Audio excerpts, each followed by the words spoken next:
Hola, muy buenos días a todos.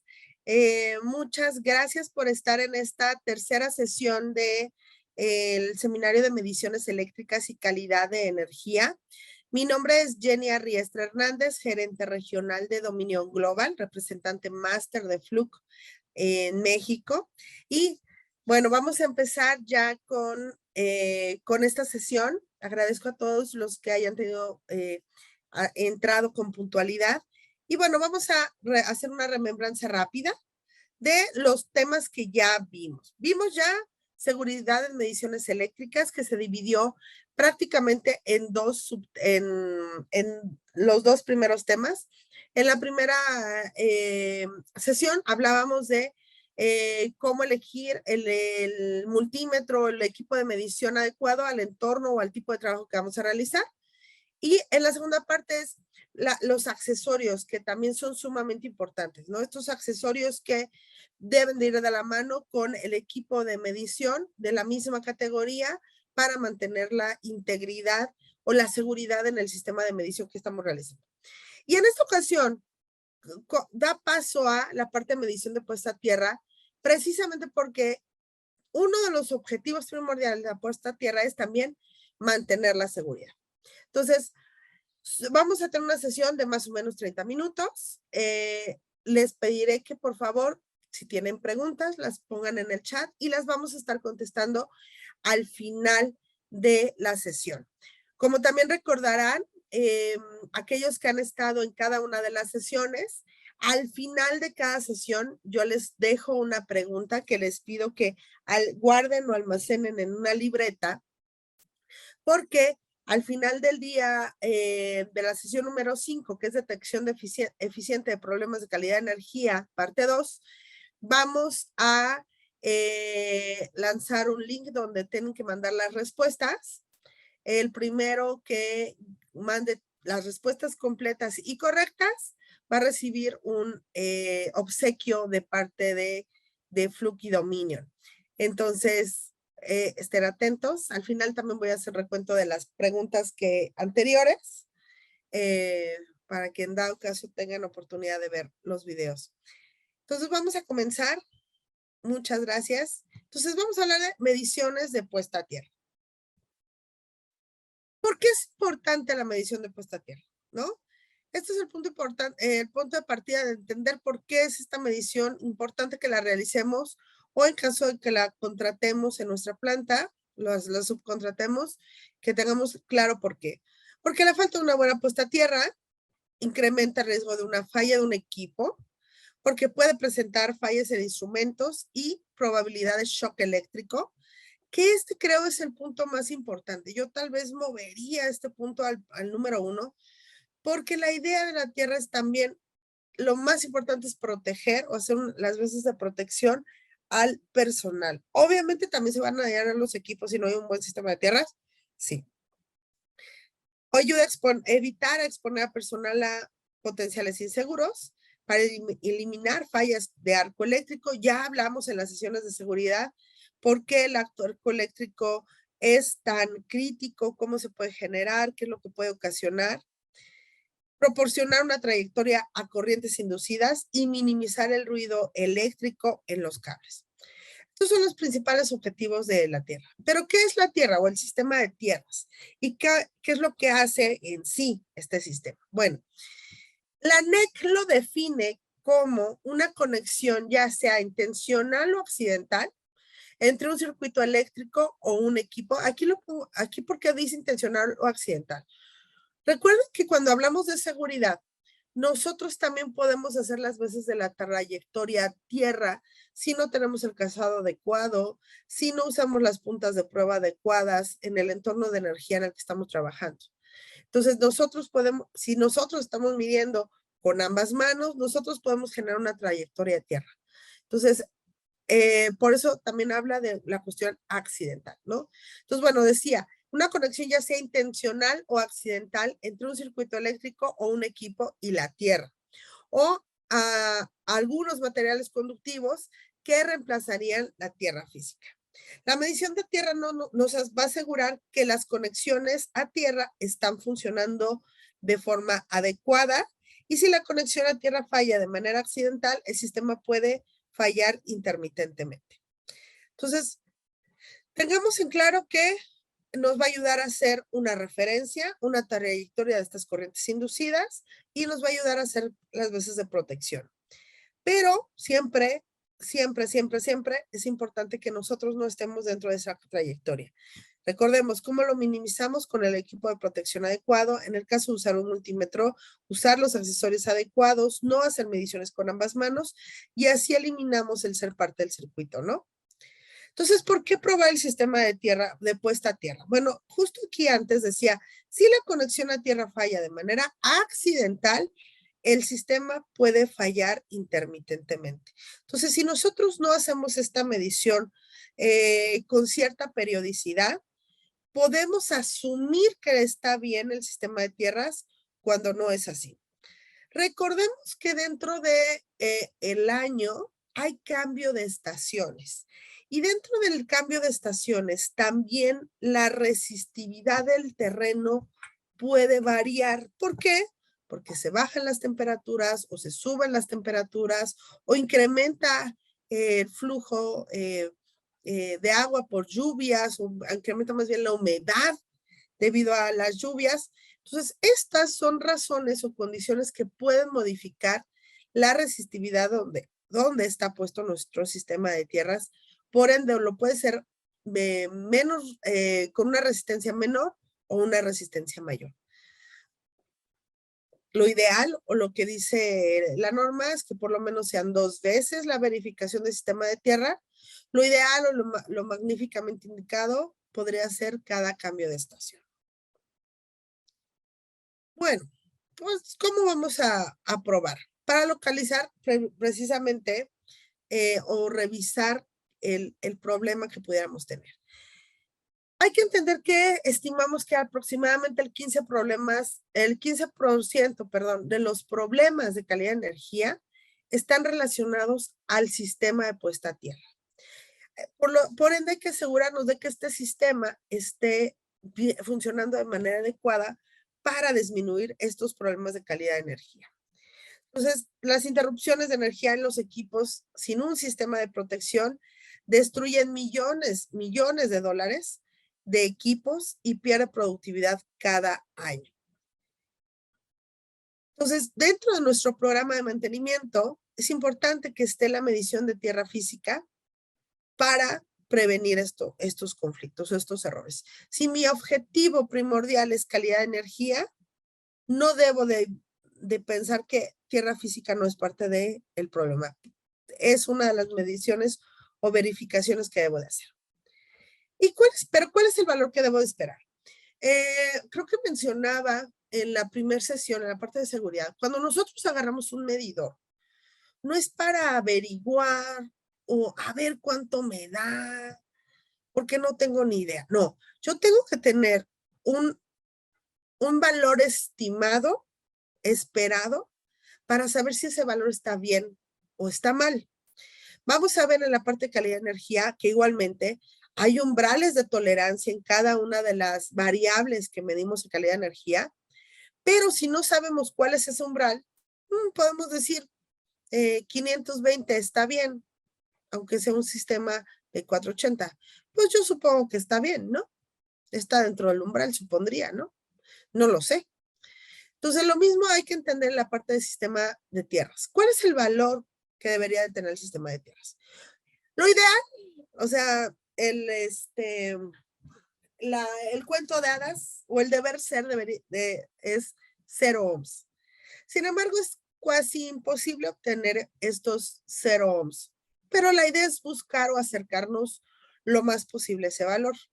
Sin embargo, en realidad, la meta a alcanzar es una resistencia lo menor posible, pero bueno, que tenga tanto sentido económico como físico.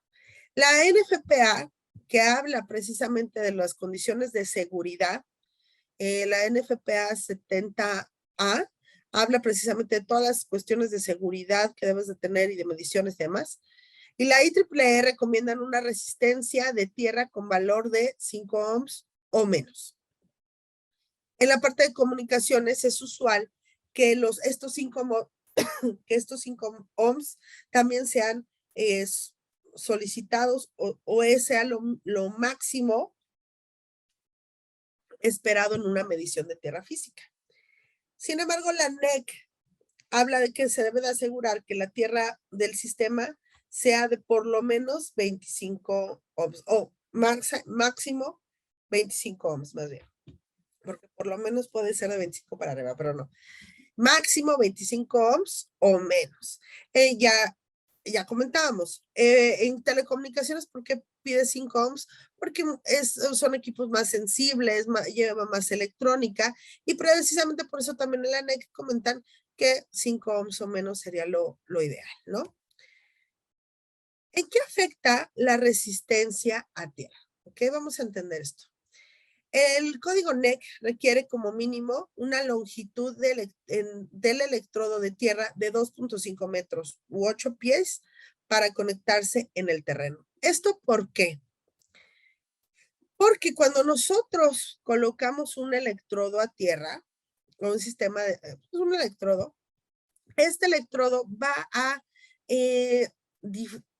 dispersar la energía en forma de esferas. Es decir, es como cuando toman una piedra y la avientan a un lago. Entonces, cuando la avientas al lago, tú ves esferas alrededor de donde cayó la piedra y se van disipando. Lo mismo sucede con la disipación de la energía con un electrodo de tierra. La idea es que no usemos o que por lo menos tengamos un mínimo de la longitud del electrodo de tierra de 2.5 de profundidad para que también esta disipación me ayude a ser mejor mientras más capas del sistema de geológico de la Tierra penetremos. Como ustedes saben, hay diferentes niveles en la profundidad del terreno. Puede ser una parte, puede haber tierra, otra puede ser más rocosa, otra puede ser más arenosa. Entonces, mientras yo más profundo pueda llegar, me puede ayudar también a disipar mejor la energía. Entonces, pero hay 4 componentes que afectan la resistencia, la resistencia del electrodo de tierra. Uno de los puntos es la longitud y profundidad. Les decía, la NEC pide una longitud de 2.5 metros, pero si yo supongamos, si yo con aumentar al doble esa longitud, yo puedo reducir la resistencia un 40%. ¿Por qué? Porque abarco más capas de la tierra como tal, donde estamos incrustando el electrodo. Ahora bien, también el diámetro puede afectar, pero no tan grandemente como la longitud. Por ejemplo, si yo este diámetro del electrodo lo aumento el doble, solo voy a reducir la resistencia en un 10%. ¿Y por qué? Pues en realidad estoy penetrando las mismas capas del terreno, entonces la disipación realmente no es que sea mayor, ¿no? También importa el número de electrodos de tierra que yo tenga y obviamente el diseño del sistema de tierras. En esta sesión no vamos a hablar de cómo diseñar un sistema de tierras, porque propiamente el objetivo de Fluke es la medición, ¿ok? APSA seguramente los puede orientar con el proveedor que ellos tienen para la parte de tierras, ya en esta parte de diseño del sistema, ¿no? Nosotros vamos a revisar es, ok, ¿cómo puedo medir el sistema que actualmente tengo? O si deseo instalar un sistema, ¿cómo es que tengo que empezar a hacer las mediciones? Entonces, por eso tengo que entender cuáles son los diferentes métodos de medición que puedo tener. Punto número 1, necesitaré tal vez medir la resistividad del terreno. ¿Esto cuándo aplica? Yo no tengo un sistema de tierras, voy a poner un sistema de tierras y necesito conocer la resistividad del terreno donde se va a hacer la instalación de mi planta y donde obviamente voy a instalar la tierra física o voy a hacer mi sistema de tierra física. ¿Por qué? Porque si la resistividad del terreno es muy alta, pues entonces podría oscilar entre si pongo solo un electrodo, múltiples electrodos o una plancha como sistema de tierras o algún otro sistema de tierras que actualmente exista. Otro de los métodos es caída de potencial. De hecho, este es el método que pide la Secretaría de Trabajo para la medición de tierras físicas. Otro método es la prueba selectiva, que es similar al método de caída de potencial, solo que hay una variante que vamos a platicar más adelante. Y la prueba sin estacas. Esta prueba sin estacas se hace con una sonda de corriente, puede ser la 1630-2 o el mismo 1625-2 de Fluke, lo tienen. Y esto aplica cuando yo no puedo poner estacas. Cuando físicamente en el edificio, en la instalación donde yo voy a verificar tierra física, no puedo instalar estacas. Y lo vamos a platicar cada uno de estos métodos un poquito más. Estos son los únicos métodos de medición de tierra física que están disponibles. Y empecemos entonces con resistividad del terreno. ¿Qué es lo que necesito para medir resistividad del terreno? Punto número 1, necesito 4 estacas que se van a poner a diferentes profundidades y a la misma profundidad a diferentes distancias. ¿Ok? La medición de la resistencia al terreno implica la conexión que les viene en el dibujo. En este caso lo estamos haciendo con el 1625-2.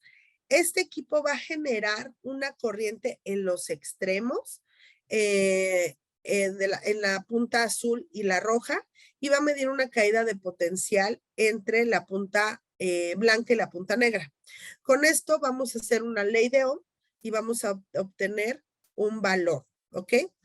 Ojo, ese valor como tal no es, bueno, ya, esa es la resistividad de mi terreno, porque si se dan cuenta, en realidad, solo estamos abarcando un área longitudinal. Uno de los puntos importantes es que vean en la imagen, es en función de la profundidad a la que estoy poniendo la estaca, yo por lo menos debería de poner una distancia. La siguiente pica se debe poner por lo menos a una distancia 3 veces mayor. Es decir, si yo pongo la pica a 1 metro, por lo menos la siguiente estaca debería de estar a 3 metros, ¿ok? ¿Cómo se hace el cálculo en realidad? Bueno, yo una vez que ya tengo la medición de resistencia, lo que voy a tener que hacer es, voy a hacer esta misma medición que lo estoy haciendo hacia un sentido, lo tengo que hacer hacia los diferentes puntos cardinales, es norte, sur, este y oeste. Y voy a sacar el valor a través de la fórmula que les estoy poniendo. Precisamente por eso implica que es 2pi y el área que estamos abarcando para hacer la medición. Esta R es la que yo obtengo de mi medidor, ¿ok? Entonces, necesito hacer varias mediciones.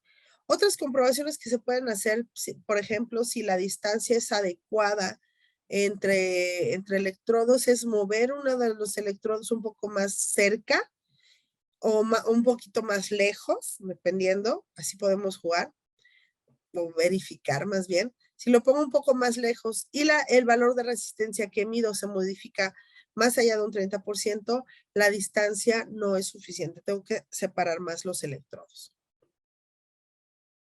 Otro de los métodos que les comentaba en la parte de Secretaría de Trabajo. Ay, perdón, creo que se perdió el audio. Ok, ¿quieren que repita el slide anterior o continuamos? Yo escucho perfecto. No sé Ok, perfecto. el problema de internet del usuario, pero okay. sí podemos repetirlo. ¿Mande? Si el usuario pues no escucha, igual podemos repetirla, no hay inconveniente. Ok, me están poniendo que todo se escucha bien, entonces creo que continuamos. Ok. El siguiente método es el método de prueba de caída de potencial. Este es el método que viene especificado de cómo hacer la medición de tierras físicas, la parte de Secretaría de Trabajo. Aquí lo que pide es que primero el electrodo de tierra debe de ser desconectado. Lo voy a poner aquí. Este es el del sistema que yo voy a medir. Aquí viene un conductor de tierra. Aquí lo que me pide la norma es que lo desconecte. ¿Ok? Lo desconecta del conductor de tierra. ¿Qué sucede? Bueno, ¿qué puede suceder? Que no necesariamente lo pueda yo desconectar por cuestiones también de seguridad. Entonces, o porque luego está soldado. Entonces, bueno, supongamos que sí lo puedo desconectar. Entonces, ¿qué es lo que puedo hacer? ¿O cómo se hace este método? Se agregan dos picas de tierra, dos picas, la S y la H, que son propias que vienen en el equipo, a una distancia apropiada de este electrodo de tierra. Normalmente podemos tomar en cuenta una distancia entre estos electrodos de 20 metros. Nuevamente, si ustedes mueven la sonda S en lugar de 20 metros a 21 metros y se modifica el valor que medí en un 30%, entonces la distancia no fue la adecuada. ¿Esto por qué? Lo voy a poner un poquito más gráfico. Lo que les decía, explicaba es que cada electrodo va a disipar la energía en forma de esferas, ¿no? Lo mismo de la onda del agua. Entonces, estas esferas, si se interponen con las del siguiente electrodo, es que pueden, lo mismo que en el agua, ¿no? Yo tiro una piedra, genera unas ondas, tiro una piedra demasiado cerca y chocan las ondas. Entonces, lo que estamos buscando es que no choquen esas ondas, sino que haya una dispersión adecuada para que podamos hacer la medición bien. Por eso las sugerencias de 20 metros. A veces esto es más que suficiente, sin embargo, bueno, a veces tendríamos que moverla en caso de que hagamos esta prueba y tengamos una modificación. Entonces, lo mismo sucede. Se genera una corriente a través del flux 1625-2 entre la pica externa y el electrodo de tierra, es decir, entre la E y la H, y se mide una caída de potencial entre E y S. ¿Ok? Entonces, es muy similar al método de 4 picas, pero aquí nada más no tenemos una, ¿ok? Para probar la precisión, lo que les decía de la lectura es de que no estén abarcándose las esferas de influencia, es desplazar la pica interna, que es la sonda S, por lo menos 1 metro, y que se vuelva a tomar la medición. Entonces, si hay un cambio significativo de hasta un 30% o más, entonces se debe incrementar la distancia. Otro de los métodos, que sí puede ser más seguro, es el método de prueba selectiva. En este método lo que tenemos es que no necesitamos desconectar el electrodo de tierra. Este conductor de tierra que les había comentado, dibujado en la anterior, aquí sí está, no desconectamos el conductor de tierra, entonces sí podemos hacer mediciones de forma un tanto más seguras. Igualmente agregamos los otros dos electrodos de tierra y en esta ocasión lo que se va a agregar es esta pinza.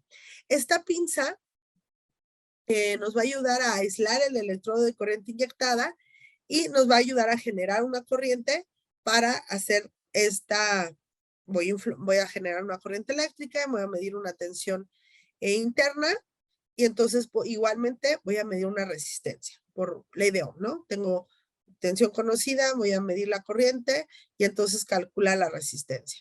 Entonces, este es uno de los métodos más socorridos porque no necesitamos desconectar el conductor de tierra, ¿ok?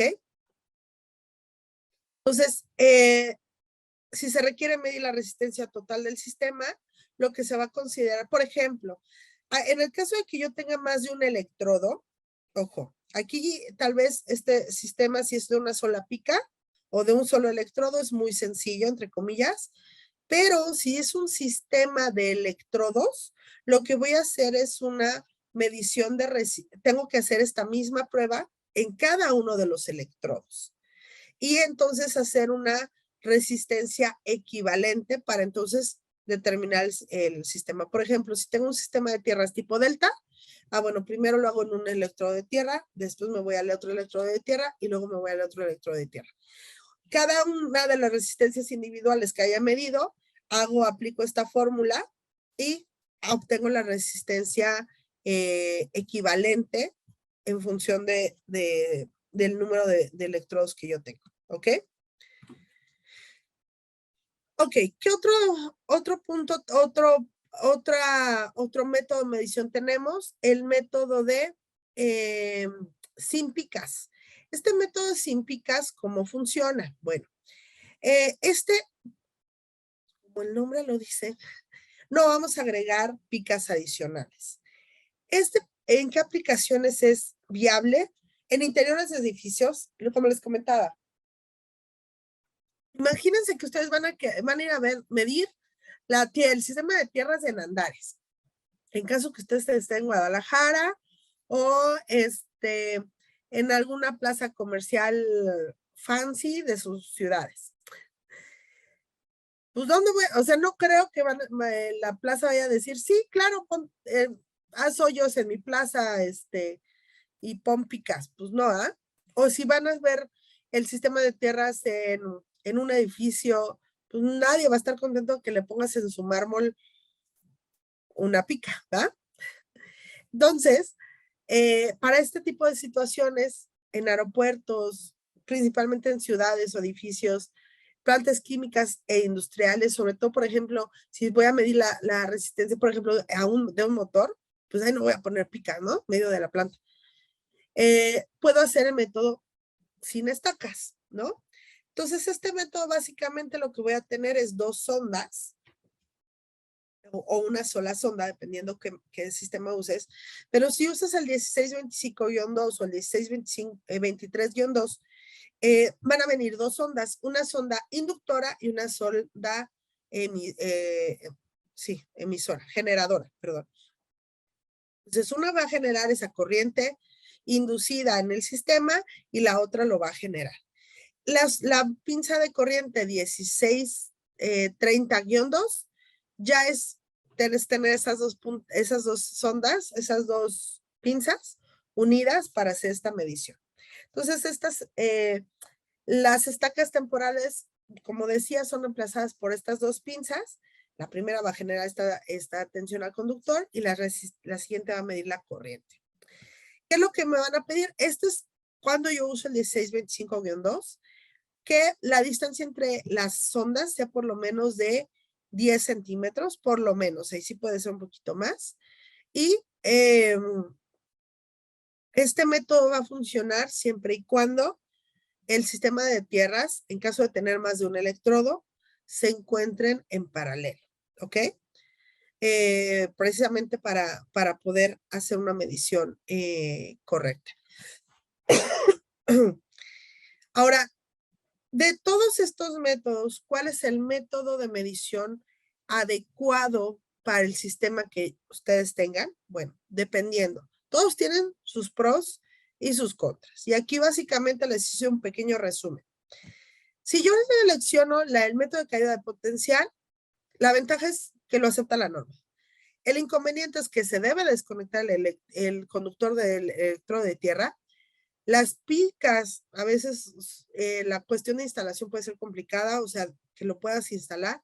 Y a veces no hay suficiente espacio alrededor del electrodo de tierra para colocar las picas. Decíamos hace un momento 20 metros. A veces dices, ¿hacia dónde me voy con 20 metros? Físicamente puede ser complicado. Método selectivo, la ventaja es que no requiere desconectar el conductor de tierra. La desventaja es que no es fácil, lo mismo de las picas, o sea, a veces no hay suficiente espacio. O sea, la cuestión de las picas puede llegar a ser un problema potencial. Aquí, en estos 2 métodos, se podría decir que hay un método, entre comillas, intermedio. Una de las pruebas que se puede hacer es de 2 polos. Eso también lo van a encontrar en los medidores de tierra física de flujo. El método de 2 polos, lo que te dice es, te conectas al electrodo de tierra y en caso de que no puedas conectar picas, lo que vas a hacer es conectarte a una tubería, que en estricta teoría también las tuberías deben de estar aterrizadas. ¿Qué sucede? Si hay cambio de material entre de tuberías, si hay empalmes o que tengan tal vez algún tipo de aislante, eso puede no hacer tan precisa la medición del método de 2 polos. Por eso no lo puse, pero también se puede hacer por método de 2 polos. Porque dependemos mucho de cómo está toda la tubería donde yo estoy conectado. Porque la tubería haría las veces de mi pica. Ajá. Entonces, aquellos que tienen 1625, si tenían duda, y este método, es ese. Este método que dice 2 picas, ese. Entonces, bueno, el método sin picas no requiere desconectar el electrodo de tierra, es más conveniente para ciertas aplicaciones o ciertas instalaciones, pero se asume que se tiene una conexión de baja impedancia en paralelo. Esto es una limitante y es posible obtener lecturas muy bajas por mediciones erróneas en el lazo. Porque también el rango de medición es menor que tienen las picas en comparación el método de sin picas en comparación de los métodos selectivos. Entonces, es conveniente sí, pero puede tener sus problemas.